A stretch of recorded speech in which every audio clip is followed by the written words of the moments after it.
Let's bag some milk. Hi Mikayla, welcome to pumping. I looked back at a few of your other videos and it seems like you are currently combination both pumping and nursing, but you're switching over to more pumping because you're trying to get your baby used to bottles. Awesome.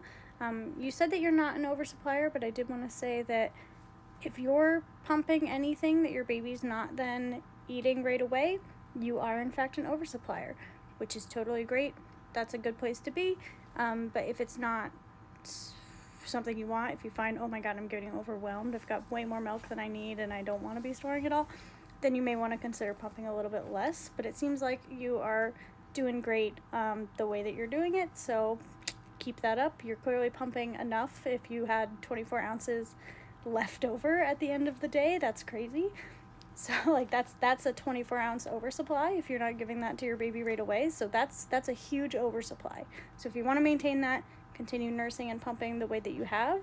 If you don't want to maintain that, you may want to consider pumping just a little bit less, or just be aware that weaning may be part of your future. And by weaning, I mean weaning yourself, not weaning your baby. Like just pumping less in order to decrease that amount later.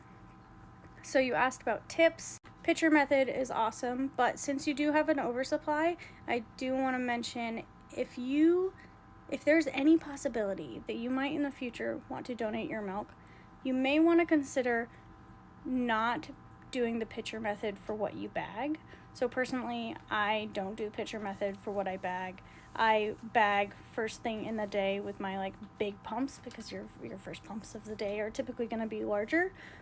And so I only bag that because that means that milk can be donated to the milk bank that I use. You can look up whatever milk banks are close to you, or if you're privately donating, people typically don't care if it's pitcher method.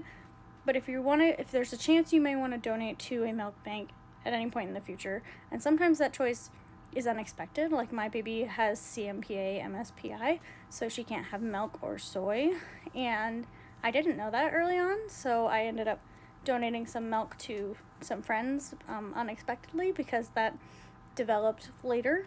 And so sometimes people have those kinds of situations come up and they regret having done pitcher method for what they bagged, because then it can't be donated to a milk bank, and a lot of people prefer to donate to a milk bank rather than private donation because, well, then they know their milk isn't going to be resold to someone else or anything like that. Plus, milk banks are, they pasteurize it. It typically goes to NICU babies. It just, for a lot of people, it just, feels nicer, feels better, but no pressure. You can do whatever you want with your milk. I just am providing that information in case it affects how you want to bag your milk now. It seems like what you're doing right now is working really, really well for you. You've got the mom med pumps and they're working really well for you. Love that. Awesome. You mentioned maybe wanting 2 pitchers, so what I do is so I do have 2 pitchers, but I don't ever have both of them have milk at the same time.